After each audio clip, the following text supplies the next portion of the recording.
म्हणून आज दिल्लीला आलोय आणि नेहमीप्रमाणे आम्ही आशावादी आहोत. कोर्टाकडनं अपेक्षा करतोय की न्याय मिळेल आणि अपेक्षा करणं हेच आमचं काम आहे. सर, एक महत्त्वाचा प्रश्न आहे की आज अत्यंत महत्त्वाची सुनावणी होते.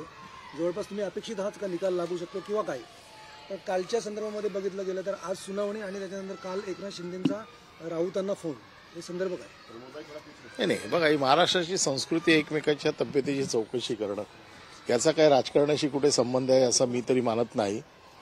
कोणी कोणाला फोन करू शकतो. एखाद्या माणसाची तब्येत बरी नसेल तर कोणी फोन केला तर त्याच्यात काय गैर आहे असं मला वाटत नाही. सर, खरं तर 26 नोव्हेंबरलाच पक्षाचे चिन्ह वाटप होणार आहे. त्या अगोदर आशा आहे की पक्ष चिन्हाच्या संदर्भात काही निर्णय होऊ शकतो. गेले 2.5-3 वर्ष आम्ही आशावादी आहोत. अजून काही दिवस आशावादी राहू.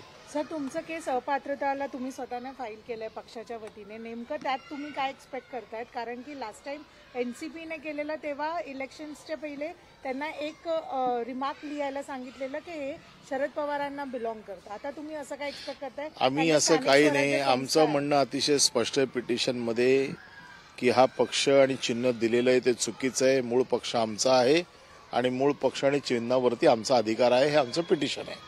सर, अंतिम युक्तिवादात काय काय मुद्दे असतील? आता ते साहेब वकील तिथे आहेत, ते अंतिम युक्तिवाद करतील. आम्ही फक्त पक्षाच्या वतीने यावरती देखरेख ठेवण्यासाठी, याच्या संदर्भात जी काही माहिती लागते ती देण्यासाठी आलेलो आहोत. युक्तिवाद तुमची निराशा झाली आतापर्यंत या प्रकरणामध्ये. ठीक आहे, आशा निराशा हा खेळ चालतच असतो राजकारणामध्ये.